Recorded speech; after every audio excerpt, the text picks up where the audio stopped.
Welcome to the part 2 of our पूर्व blog. रातभरिको गाडीको ट्राभल पछि हामी चाहिँ ओर्लियम झापाको इट्टाबाट हामी सबैजना आफ्नो ब्याग लिएर ओर्लिसकेका थियौँ अनि हामीलाई चाहिँ लिन पनि आइसकेको थियो। हामी चाहिँ जाँदै थियौँ खम्बुटार मामा घर चाहिँ हाम्रो फाइनल डेस्टिनेसन थियो अनि हामी चाहिँ लाग्यौँ गाडीतर्फ अनि हामीले खायौँ बक्का। यो चाहिँ झापाकै एकदमै फेमस थियो, यो नखानी त कुरै आएन है। हामीले चाहिँ यो खाँदै खाँदै नेचर पनि इन्जोय गर्दै गर्दै हामी चाहिँ पुग्यौँ हाम्रो मामा घर। मामा घरमा चाहिँ हामीलाई वेलकम गर्नको लागि सबैजना कुरेर बसिराखेको थियो। त्यसपछि हामी चाहिँ रमाइलो गर्दै छर्यौँ अनि यो चाहिँ हाम्रो साइलो मामाको घर। अनि यो चाहिँ हाम्रो लागि एकदम स्पेशल मोमेन्ट थियो किनकि दिदी बहिनीको 56 वर्षपछि फर्स्ट टाइम भेटघाट हुँदै थियो।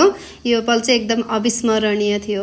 त्यो मोमेन्ट हेर्दा चाहिँ हामी सबैजनालाई एकदम इमोसनल नै लागिराखेको थियो अनि हामी चाहिँ यहाँ बाख्राहरूलाई हेर्दै बाख्रा धपाउँदै हामीले सेल्फी खिच्दै अनि दिदीको सनसेटमा मैले भिडियो खिच्दै मोडलिङ पोजमा हामी चाहिँ लाग्यौँ भ्यू टावरतिर। यो चाहिँ मामाले हामीलाई यहाँ दार्जिलिङको भ्यू मेची रिभर देखाइराखेको थियो। सबैजना हामी इन्जोय गर्दै फोटो खिच्दै रमाइलो गर्दै थियौँ।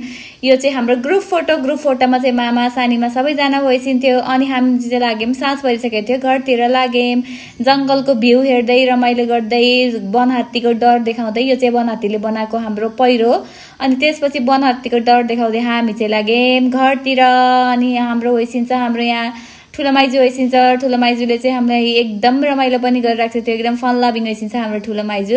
हामीलाई एकदम मजा भइरहेको थियो अनि दिदी चाहिँ एकदम डरपोक हो, जति डरायो नि क्यामेरा देखाउन चाहिँ छोड्ने होइन, फेरि वनहात्ती आउँछ भने डराउँदै थिइन्।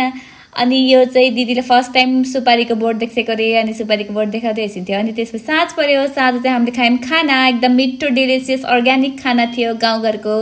अनि यहाँ गफ गरेर हामीले चाहिँ सडनली प्लान बनायौँ एकदम झापाको एकदम चिज खाना त्यो हो चटपट। यो चाहिँ गिलो चटपट एकदमै फेमस थियो किनकि हामीलाई एकदम खान मन लागिरहेको थियो अनि रबिनाले चाहिँ यस्तो मिठो चटपट बनाइन्।